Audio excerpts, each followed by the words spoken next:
प्रतिबोधितां भगवता नारायणेन स्वयं व्यासेन ग्रथितां पुराणमुनिना मध्ये महाभारतम् अद्वैतामृतवर्षिणीं भगवतीम् अष्टादशाध्यायिनीम् अम्ब त्वामनुसन्दधामि भगवद्गीते भवद्वेषिणीम् यं ब्रह्मा वरुणेन्द्ररुद्रमरुतः स्तुन्वन्ति दिव्यैस्तवैः वेदैः साङ्गक्रमोपनिषदैः गायन्ति यं सामगाः ध्यानावस्थिततद्गतेन मनसा पश्यन्ति यं योगिनः यस्यान्तन्न विदुःसुरासुरगणाः देवाय तस्मै नमः देवाय तस्मै नमः।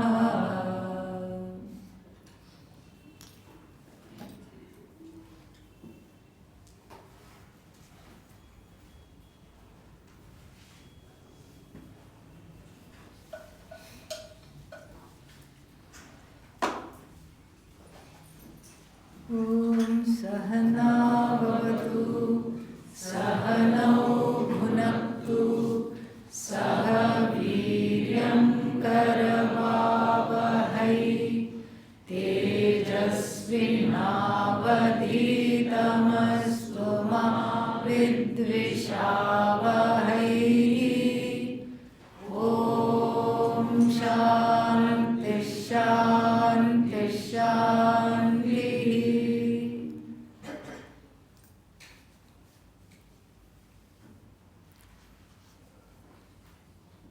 The knowledge of the Upanishads and the vision of the Bhagavad Gita are identical. There is not any difference at all. It is a vision of no division. It is a vision that is totally and completely free of all divisions. So much so that after assimilating this knowledge, all that is there is just oneself in one's own glory.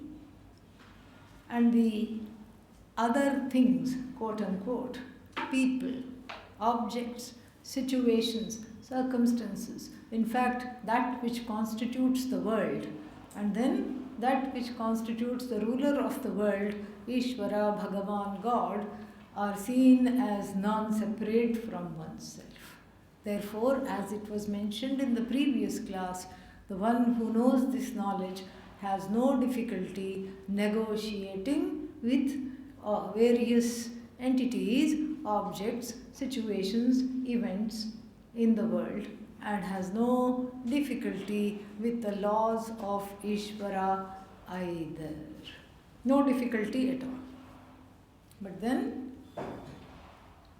we are not there yet.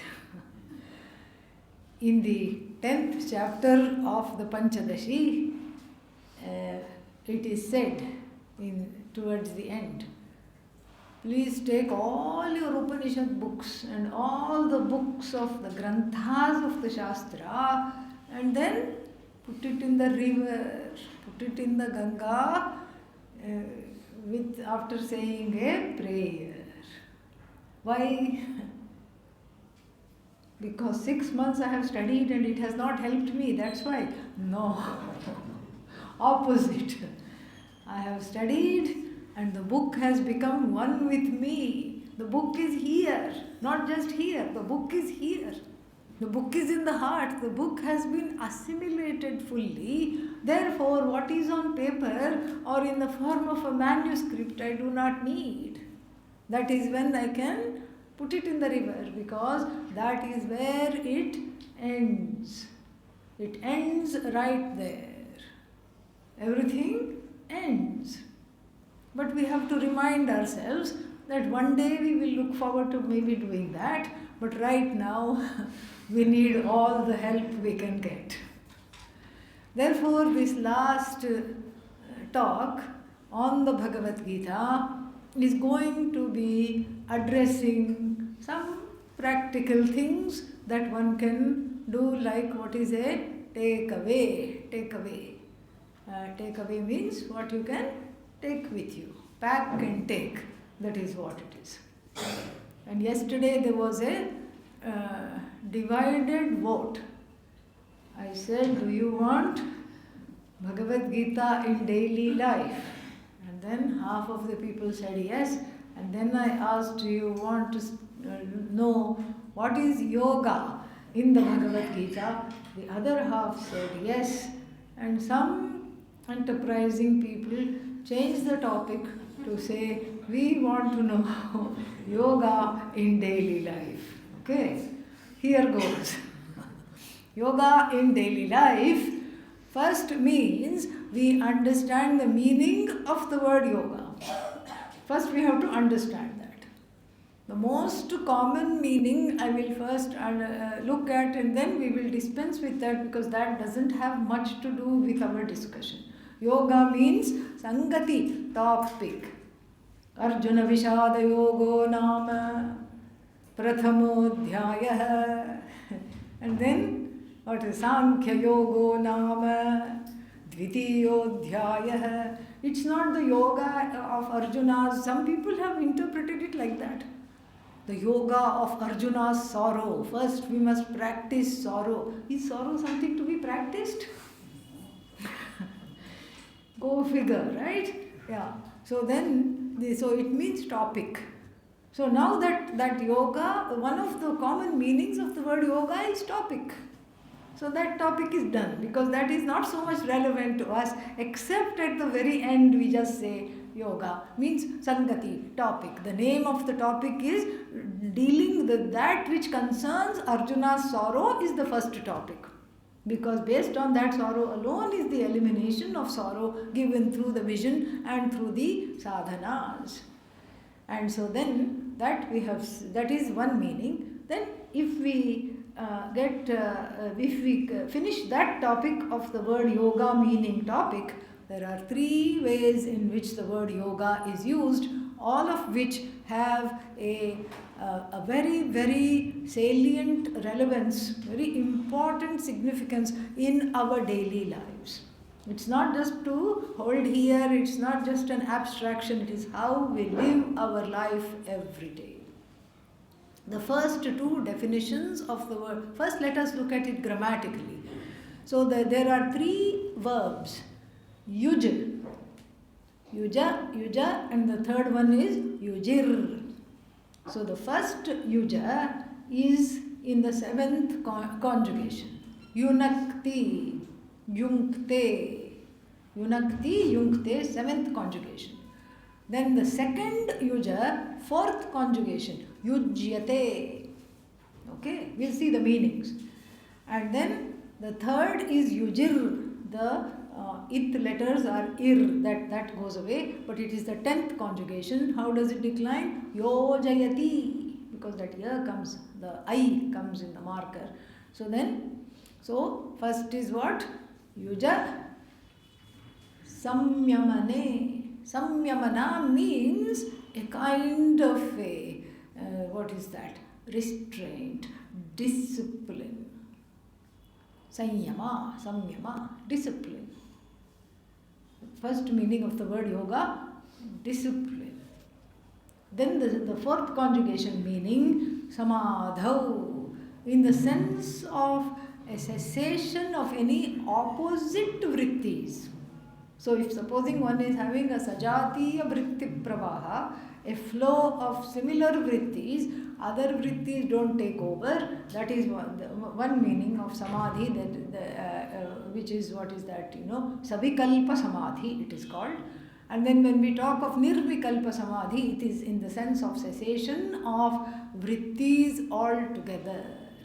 In fact, that is the definition used in the second Yoga Sutra. What is that? Yogash chitta vritti nirodha.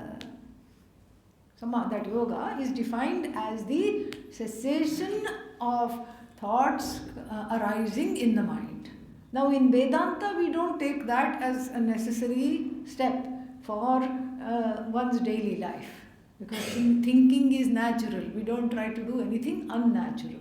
So here, cessation, the word samadhi is in the form of the samahita manaha. For Vedanta, it is not the cessation of thoughts, but where the mind rests in the heart comfortably. It is tranquil, not tranquilized, okay? Tranquil.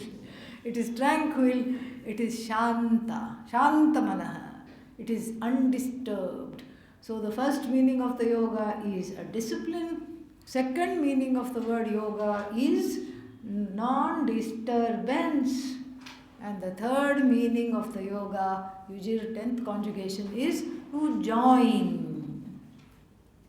And in the Bhagavad Gita, all over the Bhagavad Gita, we'll find all these meanings are used everywhere. Very, very beautiful. So the first one is what? Discipline. We find that all over the 6th chapter as a sadhana. Yuktaha means the one who is endowed with this discipline. Here it's not about joining, it's more about a sense of discipline. We'll come to that. So discipline is a very important part of yoga in everyday life, Gita in everyday life. We'll see that. And the second one is what is that? The second one is in the form of making the mind shanta. That also we see. Everywhere it is there. And what do we need to have? A calm mind, as opposed to an angry mind, as opposed to a agitated mind. This is very, very important for everyday life. And then the final meaning in the sense of joining. Joining what? Joining this the jiva that is filled with a sense of smallness, unavoidable sense of smallness, to Ishvara who is limitless. And what is the jiva's reality is Paramatma, but it is not fully understood. And so we practice that, seeing that oneness in meditation and in also in the act of Ishvarification, Ishvarizing the whole universe. So all these three meanings are present, and all these three things are very, very important to understand in order to have some semblance of sanity in one's daily life. The problem comes only when there are forces which I consider insurmountable. Otherwise, life goes on in a very smooth way. Things unfold.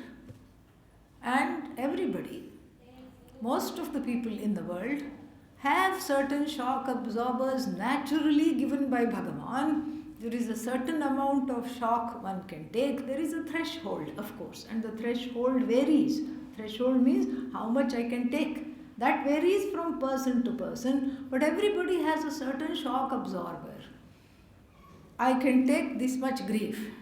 At least the person in one's own self-estimation thinks, I can take this much. I can take this much discomfort. More than that, no, I'm gone. And then I can take this much difficulty. I can face this many challenges. Everybody has an idea. And so long as life is humming along, and not crossing the boundary of my own threshold for the for bearing and overcoming challenges, dukkha and other kinds of discomfort, I seem to be okay. For that, I don't even need the Bhagavad Gita. God-given abilities to manage is there. I stumble along sometimes, I fall some other times, but I have the resilience, the buoyancy to pick myself up and then dust myself off and say, okay, that was a mistake, okay, I should know better, next time I'll do better, and then I go along.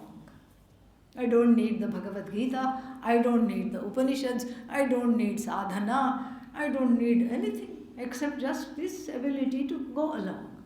In fact, everybody has been going along like that. It is only when the threshold is challenged. It is only when I feel like I have been given much more than I can handle. Of course, Ishvara begs to differ here. Ishvara doesn't think that you have been given more than you can handle. Ishvara says, this is exactly what you need to be handling. This is exactly what you need right now. I just don't agree with that. Why? Because it has crossed a kind of a boundary that I thought was inviolable. This much dukkha I can take, no problem. I have done it before. How do I know I can take? Because I have gone through a similar or a same situation before. I can take this much. No, don't give me any more. But then karma does not see. Karma is blind. Karma does not see that one has just encountered a loss. Karma just unfolds. Karma does not say, oh, yesterday the poor fellow had a bad day, let me give him a good day today. No. Karma just relentlessly unfolds. Outrageous fortune, Shakespeare calls it. The onslaught of outrageous fortune. Outrageous means, how dare it? This is the jiva's, response. The threshold is not just crossed, but the threshold is irreverently broken repeatedly. And then what do I feel? I am left with the feeling, I am broken, there is no place to go, there is no resource, there is no recourse. And that is when these three definitions of the word yoga and the relevance of the Bhagavad Gita in daily life come in handy. When the situation gets very, very rife with things that I cannot handle, things that I cannot change, with the use of my free will, things that I cannot alter, then only I need some kind of a guidance. Otherwise, everything is going along swimmingly, and I may not be the happiest person in the world, but I'm going along. I'm managing. When I am confronted with things I cannot alter, that is when I need the altar of surrender. That is when I need these teachings. And so the first definition of the word yoga that we encounter in the Bhagavad Gita is what? Samatvam yogaha uchyate. Samatvam. And so Bhagavan, I seek Bhagavan because I don't know what to do. And Bhagavan says the seeds of not just managing this threshold, but decreasing the threshold. Not increasing. Increasing means less tolerance. Decreasing the threshold. So that I am able to be more commodious, more accommodative, more compassionate. And when difficulties come, I am not shaken by the winds, Durvara samsara davagni ataptam aham.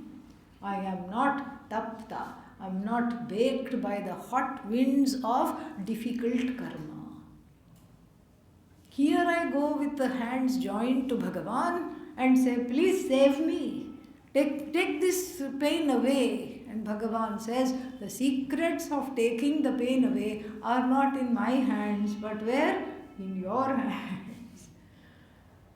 In your own temperament, in your own disposition are the seeds of overcoming these difficult situations that you cannot alter. I have given you free will.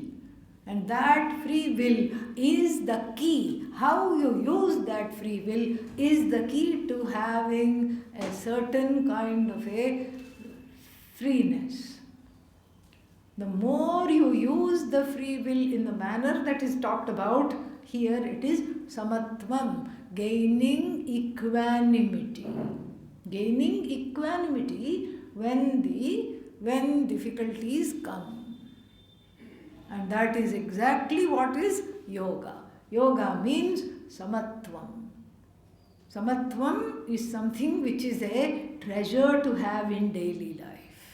And so what do I do in daily life when I am confronted not with samatha but vishamata? Opposite of samatha is vishamata. Vishamata means whatever I don't want is happening. What I want, not only that, what I want never happens.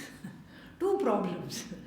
What I don't want, double helpings. What I want never ever happens.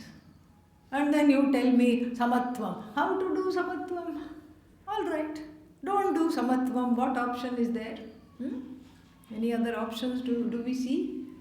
If so, please see me after the class. So, what else is there? What can we do? We are from the standpoint of this upadhi, the body, mind, sense complex, one is in the hands of karma. One is helplessly tossed about like a small raft in oceanic waters by the karma. This is what one is. And so samatvam is a certain steadiness that I already command according to the vision of the Shastra. The chitta is already sama. It is already sama. Shuddha Chaitanya, that which is Satchidananda, is already sama. And that I have to recall, that I have to translate into the daily life. How to do that? Two ways. One is through Dhamma, the other is through Shama. Through Shama, I get Sama. I become Sama. Dhamma means immediate reaction. I learn to reduce and then eliminate. The immediate reactivity having to do with the karmendriyas first have to be mastered. And this mastery is itself a key to samatvam. Somebody says something, naturally I feel like quickly saying something back. Why? Because I can talk. And I'm quick-witted, I can say something. And you know what? In my mind, this is the fourth time this person has said something unprovoked, and I have to put an end to it, so I'm going to say something immediately. What happens after saying something immediately? The regret is also equally immediate. Me and my big mouth should have kept quiet. Why did I speak? We recall the words of the Kathopanishad, Anya vacha pramunchata eshaha amritatvasya setuhu. This is the bridge to immortality. Leave aside all talk. All talk, leave aside. What am I supposed to do? Be in permanent maunam? No. Talk. But talk the Shastra all the time. Think, if I talk the Shastra all the time, it's not easy to talk the Shastra all the time. I have to keep thinking of the Shastra all the time also. That takes us to a totally different realm. At least on a Sankalpa level, even if I'm not thinking of the Shastra, even if I'm unable to recall the words of the Shastra, to chew the cud of the Shastra, I can at least practice Dhamma. I feel like saying something, and worse yet, I feel like giving something. I just tell myself, Om Shanti, Om Shanti, Om Shanti. There are many, many ways. And then people who are not religious will say, count backward from, what is that, ulti ginti, what do you call it in a countdown? You do the countdown from 10, 9, 8.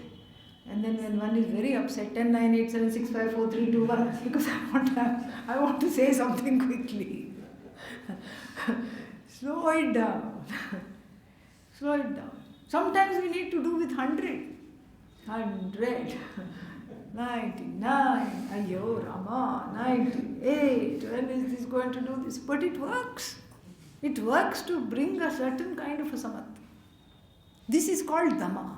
This is a very handy tool, Dhamma. Using the free will to continue to develop and practice Dhamma is the best thing that has happened to us, really. Is the best thing that can happen. Because one is blessed with a non-reactive mind and non-reactive personality. That is Dhamma. But then, Dhamma is not enough. Why? There is a pressure cooker here. And every pressure cooker has something called a safety valve. If that is not there, what will happen? One blows the lid, literally. And the pressure cookers in India sometimes do that. I had gone to somebody's house and then the pressure cooker exploded. The lid went and stuck to the ceiling. The whole yellow paint the whole kitchen had because it was dal inside the cooker. This is what happens to the mind also, because Dhamma is relatively easy because I don't do things, I don't say things, but then if I don't say, the pressure is building up. It needs a safe outlet, a really, really safe outlet. And so the Shama has two aspects from the standpoint of sadhana. The first one is some kind of a safe, cathartic release. And what does that mean? Go to a place where there is nobody there, and if there is no such place, go to your bathroom and scream. Yes, and tell people, if you have roommates or something, if you are living in this thing, just say ignore whatever sounds are coming from the bathroom. That is a polite thing to do anyway. So just ignore. Pujya Swamiji had a very nice sadhana for Shama. He would say, take a wet towel. Dry towel, nothing happens. Take a wet towel and beat it on the tiled floor of the bathroom and imagine the person underneath on the floor and just give them, and you can take their name also. Take that, you idiot. You can say all the choicest words, but it is a safe outlet. And what is a safe catharsis? I am neither targeting myself or another person. The anger is diffused without targeting myself or another person. And it's a very satisfying noise when that wet towel hits the bare ground. It's a very nice noise, wonderful. And you imagine the person there helplessly saying, no, enough, I'll never do it again. It's very nice. It's wonderful. Take that and take some more. And even if you feel you've done enough and that person is just gone and just a mess and just is there, do one more for good measure. And then come out of the room and then just come, then you'll see this is just something which is very, very beautiful. This is the first part of Shama, aka Samatvam, what all goes into Samatvam. The second part is a cognitive part. Now that the heart is emptied of all the pressure and the reactivity and the difficulty of feelings and everything pent up, now I have some space for contemplation. Not contemplation of Aham Brahmasmi, little more of a local contemplation, thinking, this person behaved in this manner, or this situation is so intractable. Why? Because this person has a background. We don't need to know what the background is. That there is a background itself is very soothing to the heart. We don't need to say, oh, let me look into their antecedents and let me see if they came from an abusive house or if they had difficulty in childhood. I don't need to know that. All I need to know is that everybody in the universe has what is called a background. The background is what comes into the foreground helplessly. And what is it? It just smears every relationship because it is a helpless outpouring of the background. This is not the time to say, I should teach somebody else Dhamma and Shama. I don't need to do that. What do I need to do? Teach myself, practice myself. Vedanta is all about this, all about the self. All about the self. And so here, Shama is the first component is a safe catharsis, safe release. Then the second component of Shama is acknowledging, understanding and seeing that the other person has a background. What is the use of that? Because then I can see I too have a background. Just like I have a background, and when that background is scratched, unwittingly even sometimes by another, then there is a volcano that erupts. Similarly, the other person also has a background. This is all there in the Shastra. This is called Pratipaksha Bhava, getting into the other person's shoes. Getting into the other person's shoe. And seeing, yes, their shoe is pinching so much, maybe that's why they are screaming all the time. And looking at it from their perspective, not in a codependent way, not in a way of like fawning and trying to make excuses for them, but in a very healthy and objective way. That's why I don't need the details. I don't need to know what is their past. I don't need to know why they behave like this specifically. I just need to know there is a background. That itself, immediately, then we know it's not the person, but it's the background that is coming in play in the behavior. Because what is this person? Brahman. What am I? Brahman. It's the background that is coming in play. This is what is Shama. Through the practice of Shamadama, Samatvam is on the horizon very much. And this is very, very important in day to day. And the third component in Samatvam is RDM. What is that? Ragadvesha management. That's all. Managing. We can't control. We have to manage. Just like we cannot control anger. If I tell a person, don't have this Ragadvesha, they cannot oblige because they are not doing it on purpose. Ragadvesha is there in every heart. So says the Bhagavad Gita. Bhagavan says, Sarvesham buddhau ragadveshau vyavasthitau. In every buddhi, ragadvesha is already arranged. Oh, I can have more ragas, more dvesha. Fine print. What is the next line? Tayoho vasham na agachet. Do not come under the spell, O Arjuna, of these ragas, dveshas. Tau hi asya paripanthinau. They are inimical to you. They are your true enemy. And so we have seen this in detail, binding and non-binding desires. Binding ragadvesha are those which if I don't fulfill, I feel like I am dying. This is binding desires. Non-binding desires are those fulfilled, well and good, unfulfilled, even better, no problem. That there is a freedom with those desires. Wherever I have freedom with the desires, those desires can be promoted, enjoyed. Wherever there is no freedom with the desires, those desires have to be set free. How to set them free? By not indulging in them, by not giving them the time of the day, by not indulging in them, by practicing, so many times we have seen in the course of these months, by practicing what is called deferred gratification. It's just like any other addiction. Raga and Dvesha just glom on, catch on to various objects, but it is like any other addiction. So I just practice deferred gratification. I want this badly. Okay, I'll have it after 2 hours, and then I do something else. Maybe it is even forgotten. 2 more hours, 2 more hours. Like this, slowly, what should I say? I command a better accommodation in my heart. I can accommodate more.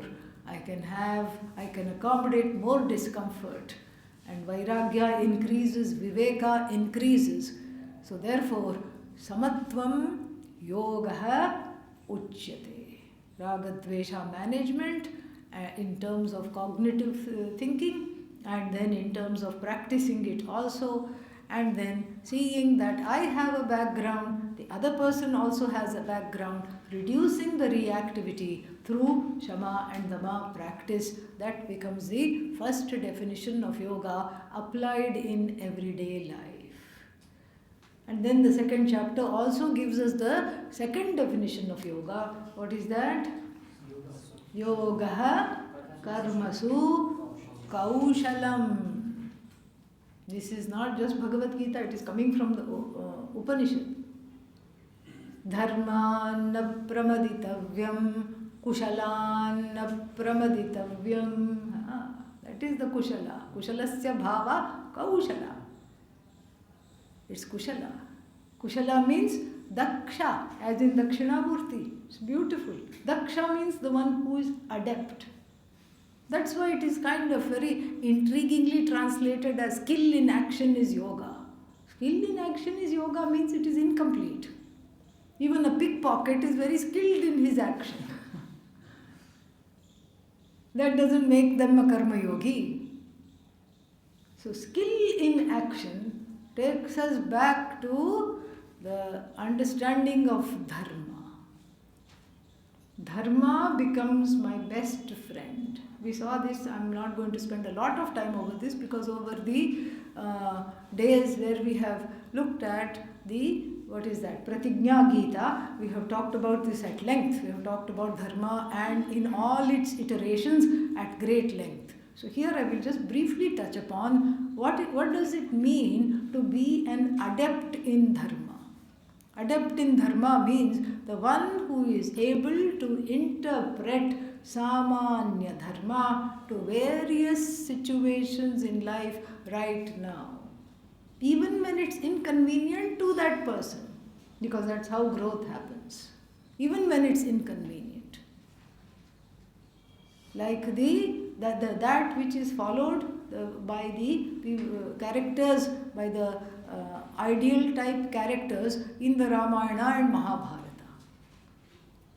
Like Sahadeva in the Mahabharata, as we have seen, very dispassionately gives the time of war that Duryodhana should fight. Duryodhana takes his, we can't call it horoscope. Duryodhana takes his horoscope to Sahadeva and says, when will I be victorious? When should I fight? Give me a muhurtam. Sahadeva, who is what? Not on the side of Duryodhana. He is the Pandava. He is Arjuna's brother. Still, what does he do? He says, okay, if you do it, if you start the war at this time, you will be victorious. This is following dharma, no matter what, even when it is inconvenient, even at the cost of my own discomfort, even at the cost of my own loss, real or perceived, I follow dharma. Yogaha karmasu kaushalam. This is kaushala. And again in the Ramayana we see Dasharatha following dharma. Dasharatha had promised in private 2 boons to his wife, who? Kaikeyi. And then she was fine. She said, oh, I have you. I have such a wonderful family. Why do I need boons? We'll see. I'll take it later if I need. It was kept in abeyance. Many, many years passed. Rama's day of coronation as the heir apparent came. It is called Pattabhisheka. And then what happened? Everybody knows. One minute he had her matching the jewelry and the sari, and then next minute she was in the anger management room of the palace. Kopa Bhavanam. Every house should have that, and if the house is not big enough, have an anger management corner. Definitely. And we hear in the Ramayana that the anger management bhavana was made of some kind of a transparent material, so that they could be having a fit and we could see from outside that they are not harming themselves. That was enough. And so she enters the anger management room. Her hair is all disheveled. She has torn her sari into tatters. She is jumping up and down. And then she has all these conditions. She wants those boons and she wants them now. First boon, her son Bharata should succeed, should accede the throne. Second boon, Rama should be sent into the forest for 14 years, which is a death sentence. Some tiger's lunch, the whole family will be and finished. Dasharatha begs with her, falls at her feet, catches hold of her ankles and cries, washes her feet with his tears and says, please don't do this to me, I cannot survive this. Let Bharata come to the throne, I have no problem. Both of them are my sons. Even Rama will not have a problem, I know Rama. But then, don't send him to the forest, because it was a death sentence. Even now it's a death sentence. You can't really go and survive in the forest, despite there being TV shows called Wild and all these things. Yeah. So, it's a death sentence. Don't do this. But she knew that Rama is Bhagavan. She knew that. In Bhagavan like, she may not have known it is Avatara, but she knew that he attracted everybody to him. As long as he was there, nobody would even ask about Bharata. And in fact, people would be angry at him, angry at her. That's why out of sight is out of mind. She wanted Rama out of the picture. But that was not to be. And Rama, seeing this big trauma, what did he say? He says, Rama, seeing the trauma, said, no more drama, I am going to the forest. This is what he said. And he left. And Bharata could not, Dasharatha could not survive the separation and the pain and gave up his life as a result. But he was what was Dasharatha? It is a monarchy. He was the legislature, he was the executive, he was also the judicial branch. Shut up, get dressed, come down for the coronation. All he had to do was that. But the fact that he could not bring himself to do that shows that he had become an embodiment of dharma himself. Yogaha karmasu kaushalam. Even when it is inconvenient, I interpret dharma objectively, even to my own detriment. It's not to my detriment, it's the detriment to my raga dveshas. Then there is growth. Then there is very, very important, aspects of growth happen in following these two definitions of yoga. One grows to keep on becoming a person, bigger and bigger person. When I become a bigger person, my problems which confront me become smaller. It's really true. Satyamidam. I am big, problems are small. I suffer from smallness, problems seem huge. I grow into a person, big, bigger. And every problem is surmountable. Every problem is actually manageable. By these two definitions of yoga, which are they? Samata, samatvam, equanimity in times of ecstasy and agony. Sameness in the heart. Yes, there will be a little bit of a difference. One is not supposed to be a stoic. No. One is not trying to be some kind of a, no reaction. No. Reaction and responses one can have, but not reactivity. And how to convert the reaction to the response we have seen, acknowledge my own background and those of the other. Very beautiful. And the interpretation of the dharma, which is in the books, do not kill, do not do this, which appears to be static, I discover is actually very dynamic, and I do what I'm supposed to do even when it is an inconvenient situation for me, even when I have to sacrifice. These kinds of sacrifices, they help me grow in my life. They really, really help me grow. And the final definition of the word yoga occurs in 22, verse 22, or what is that, 23, in chapter 6.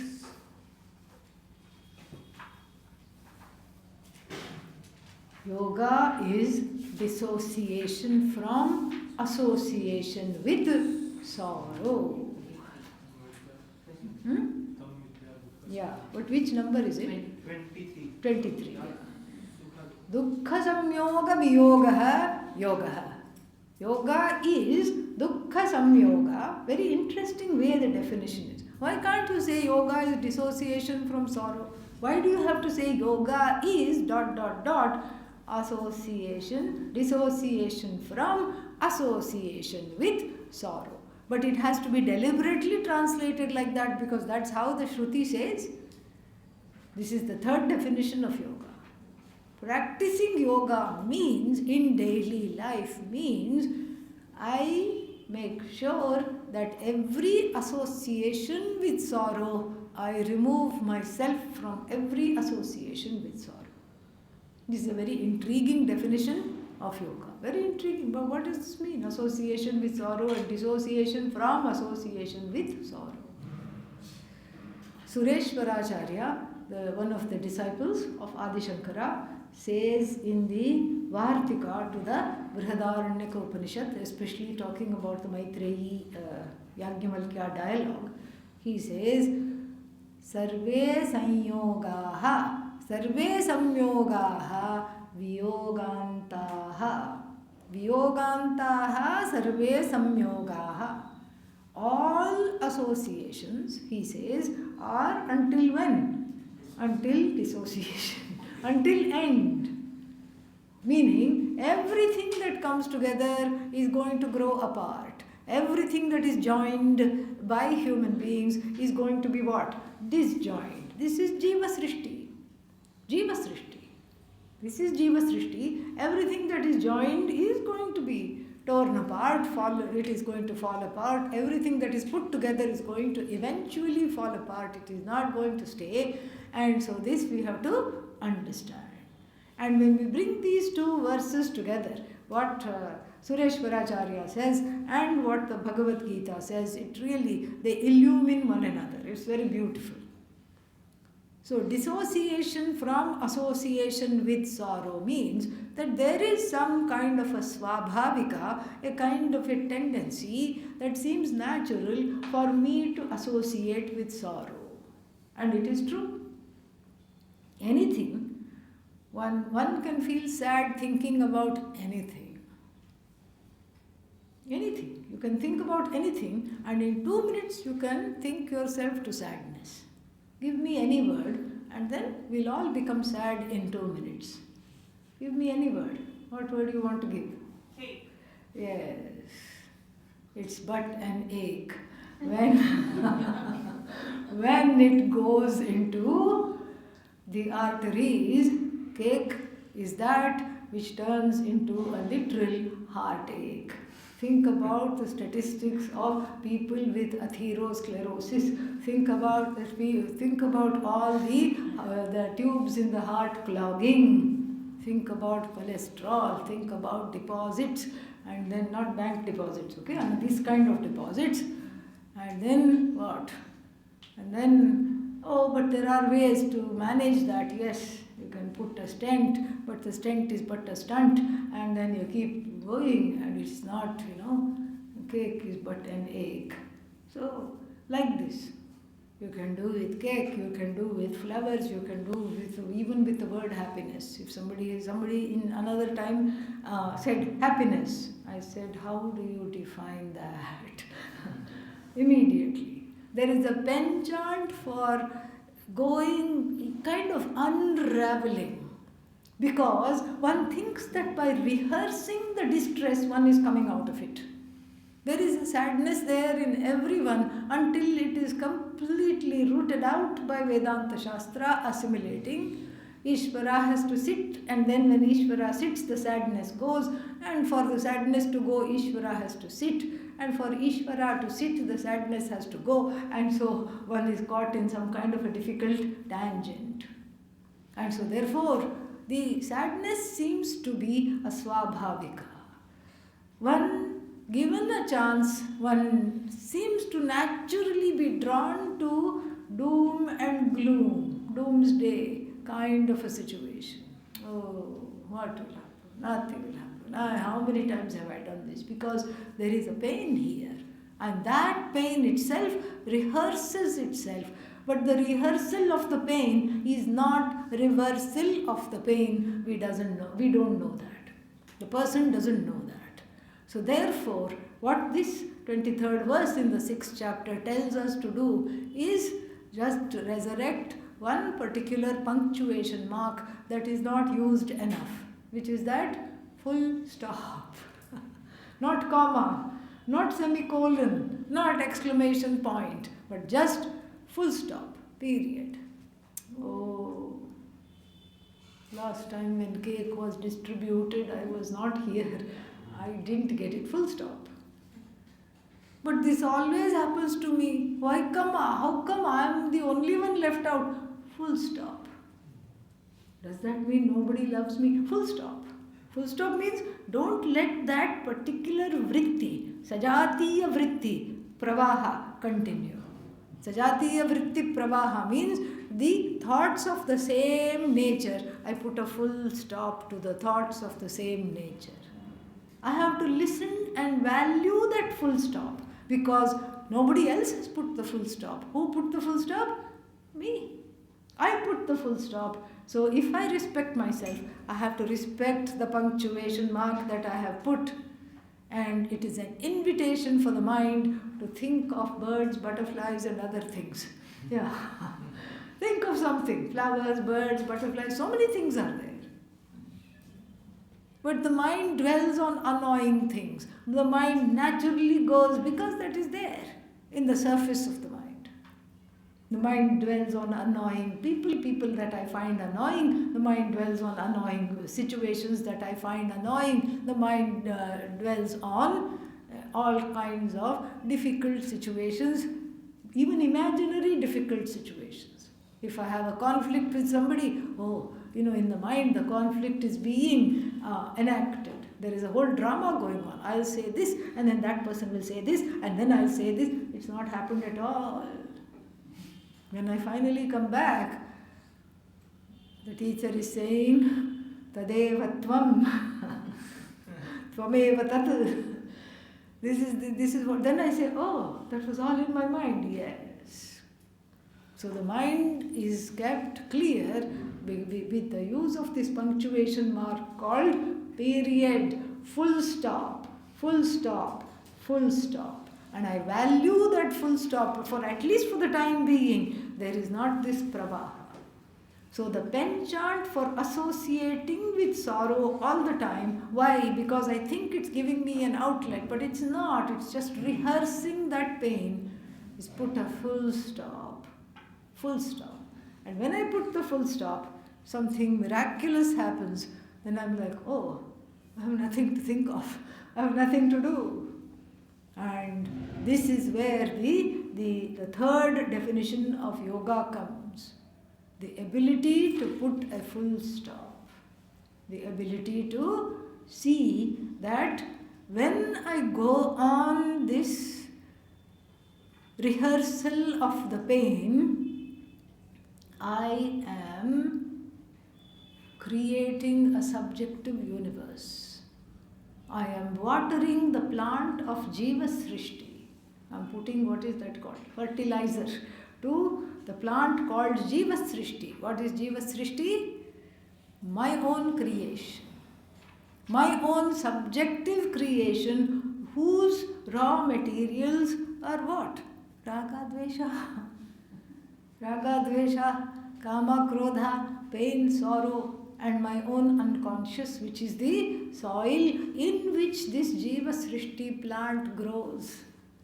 Grows, becomes, as it grows, it becomes difficult to uproot. And so, one way of just letting it die a natural death, even though it is already grown. What do? I refrain from watering it. I refrain from watering Jiva Srishti. Jiva Srishti is mithya within mithya. Already there is mithya, and then mithya within mithya, called pratibhasika. That is the technical term, pratibhasikam. Why is it called pratibhasikam? Swakale satyavat bhati. In its own time it appears to be so real, it makes me react. Prabodhe sati, when I know asad bhavet, it is non-existent. And so I refrain from watering this difficult to uproot samsara plant called Jiva Srishti. This is the third injunction in the Veda and in the Bhagavad Gita. Asanga shastrena dridhena chitva, it's going to come in the 15th chapter. And so we cannot have two kinds of srishtis. This is yoga in everyday life. Two srishtis means I'm living in two creations. One is Ishvara's creation, which is a what? Infallible. That which is infallible is Ishvara's creation. It may be inconvenient, I don't deny that. It may be uncomfortable, I don't deny that. But nonetheless it is infallible, because for my karma to intersect with so many other people's karma, and and to intersect with the karma of day and time, that I am born and I am alive, this is how it has to happen. And for my own growth, this is how it has to unfold. And this is what is called Ishvara Srishti, especially as it pertains to my life. There is a flow. And since I have free will, I start an alternative flow. It's like a river breaking off and saying, I'm going to be a tributary. I have paid tribute to myself. Who are you? I'm going to branch off. And then what happens to that tributary? At least in the realm of human affairs, it creates a powerful block to be able to live happily in Ishvara Srishti.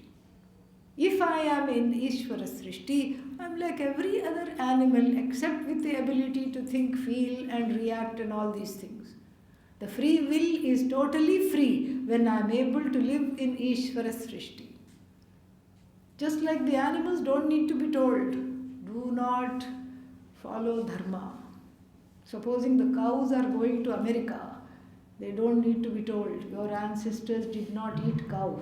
You also please don't have beef. It need not be told. Cow is vegetarian by nature. And in fact, they tried to feed it some non-vegetarian stuff. That's how we have this mad cow disease. They all became sick as a result. It was so sad. And then, so, like this, we have the cow lives in Ishvara Srishti. The dog lives happily in Ishvara Srishti. But because we have a free will, we put a powerful veil. We put a very powerful veil, a block against living in there, because I cannot accept Ishvara Srishti. Why? Because it is going against my own Raga Dvesha.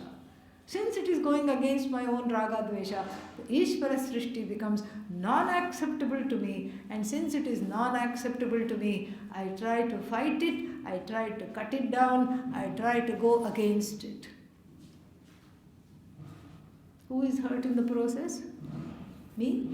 Or Ishvara Srishti? Me. Ishvara Srishti continues. I am the one who is battered, like a salmon trying to swim upstream. I am the one who is battered, tattered. Then the Vidya dawns. Then I'm ready for this knowledge. Let go. Let go. Letting go, I grow. Letting go saves me from getting low. This is what I have to understand. Let go. I let go. I let go. Letting go means less of me, more of Ishvara. And this is the prayer of every student of the Shastra. Let there be less and less of me and more of you, O Ishvara, pervade me. Do not let me try to pervade the universe. Let you pervade me. You are there. When there is more of you, there is less of me. There is more objectivity, less reactivity, more accommodation, more bigness that I enjoy. When there is more of me, more annoyance, more sorrow, more pain, the choice is very, very, very, very, very clear. What I need to do, what I have to do. And so in the realm of daily affairs, how to have less of Jiva Srishti. One particular point we have seen, in the internal world, I learned to put a full stop. What about in the interactive world, in the world of everyday interactions? There also I learned to put a full stop. Often I get entangled in arguments or not of my own making. I cannot convince the other person. So what do? I fall silent. Because what's the use? Let me use my vocal cords for some other purpose. Maybe music, maybe some other things. Let me use that. Let me use it to chant the praises of Bhagavan. Rather than, butt horns against something which is not going to help. Which is not, because I cannot convince this person. No matter how much I try, I fall silent. And so therefore, what is the moral of the story here? Moral of the story is, I do not need to win every argument, especially with the spouse. I do not need to win every argument. Oh, but then I'll become a doormat. No, I won't. I will not become a doormat, because in my heart I know I am not a doormat. In fact, when I talk less, people will be eager to listen to me. Think about it. Somebody who doesn't talk and once in a while talks, everybody is all ears. But if I'm talking all the time, the listeners will be few and far between. And so there is something nice about the full stop in the waking state also, and in the everyday interaction. There is something very beautiful about that. I was giving this point somewhere, and then I think I was in Atlanta, and then there was a newlywed couple in the audience. So I said, be the first one to lose the argument. And then both of them raised their hands when I invited questions. And they said, please tell us who should lose the argument first. She said, him or me. Otherwise we'll have an argument about who should lose the argument. Losing is a win-win situation. You know why? It's a double win. Because when you say, yes, all right, you don't have to be, false and say, yes, you are right. Even, when they are not right. You just say, yes, I acknowledge that's your opinion. Okay, theek hai. And you fall silent. First win, they feel terribly happy. They feel so happy. All the people around you, your family members, they say, please go to another course. Yes, you haven't gone to the ashram for a long time. Please study some more, because we are directly benefiting from your studies. You are becoming more accommodative, more compassionate. Yippee! They celebrate, and you can bask in that glory of being appreciated. This is very, very nice. And the second win is that in losing, you grow. One grows in this loss. Before one was groaning, now one is growing. Really, one grows. Because I learned to let the people, giving the people the freedom to be who they are, even if they are insane, is a very, very wonderful quality, even if I think they are insane. And so, in this manner, I just start to live more and more under Ishvara Srishti, less and less under Jiva Srishti. And this way, when I practice this gentle vigilance, then I can just, when I am down, when I am upset, when I am in pain, when I am in sorrow, I can tell myself, this is nothing. It's just a little Jiva Srishti attack. I reduce Jiva Srishti to acidity. That's all. I just need an antacid. That's all. This is just a Jiva Srishti attack. Jiva Srishti is dropped. As soon as I can drop it, I am at peace with myself and with the world, with Ishvara.